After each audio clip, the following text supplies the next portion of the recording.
غدا إن شاء الله غادي تنطلق أكبر تظاهرة كروية، كأس العالم 2026. مليارات المشاهدين غادي يتابعوا المنافسة، وأقوى المنتخبات غادي تتصارع على أغلى لقب كروي. لكن بالنسبة لنا كمغاربة هاد النسخة عندها طعم خاص.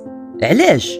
حيث المنتخب المغربي ما بقاش مجرد منتخب كيشارك في المونديال، ولا منتخب العالم كامل كيتسنى يشوف اش غادي يدير. السلام عليكم ورحمة الله تعالى وبركاته، معكم مصطفى.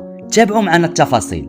كأس العالم 2026 غادي يكون استثنائي بكل المقاييس، أول نسخة بمشاركة 48 منتخب، وغادي تحتضنها الولايات المتحدة الأمريكية وكندا والمكسيك. منافسة أكبر، مباريات أكثر، وطموحات أكبر بالنسبة لجميع المنتخبات.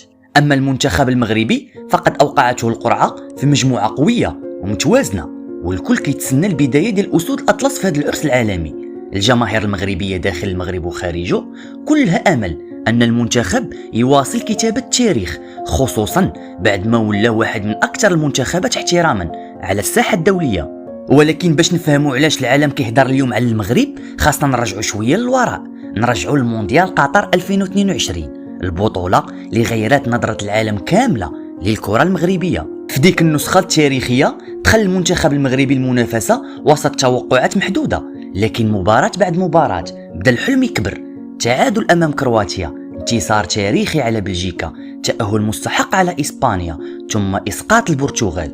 إنجازات خلت المغرب يصبح أول منتخب عربي وإفريقي يصل إلى نصف نهائي كأس العالم. في ديك الأيام ما كانش كيشجع المغرب غير المغاربة، ملايين العرب والأفارقة وحتى جماهير من مختلف أنحاء العالم كانوا كيتابعوا بشغف قصة منتخب رفض الاستسلام وقرر يصنع التاريخ. واليوم وبعد مرور سنوات على ملحمة قطر كيجي سؤال واحد: هل يستطيع أسود الأطلس تكرار الإنجاز، أم أن الجيل الحالي قادر على الذهاب أبعد من ذلك وكتابة صفحة جديدة من المجد؟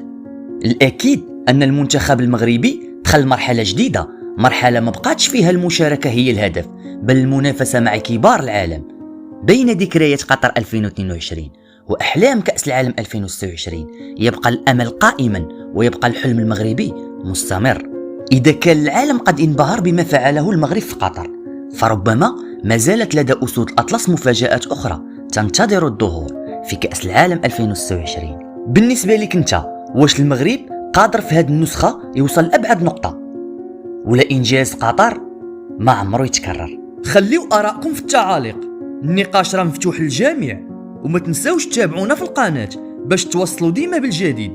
تبارك الله عليكم.